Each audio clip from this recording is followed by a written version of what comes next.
malleability அப்படினா என்ன அப்படி பாப்போம். இன்ட்ரோ듀ஸ் மகேந்திரவர்மன், ராஜா பேர் மாதிரி இருக்கு மகேந்திரவர்மன்.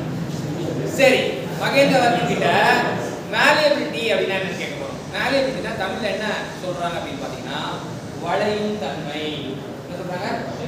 வளையும் தன்மை. எந்த பொருளுக்கு வளையும் தன்மை தேவைப்படும்? ஷீட்டுக்கு வளையும் தன்மை தேவைப்படும். சோ இங்க நாம ஞாபகம் வச்சுக்கலாம், malleability is a property of material deform under compression.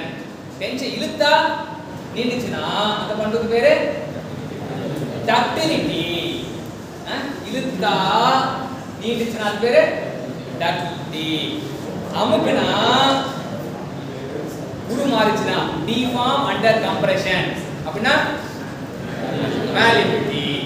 So malleability-ஆ இருக்கு, டக்டிலிட்டியா இருக்கு மெட்டீரியல் எல்லாமே malleable ஆகும். ஒரு மெட்டீரியல் கவனி, ஒரு மெட்டீரியல் டக்டைலா இருந்தா malleable ஆகும்.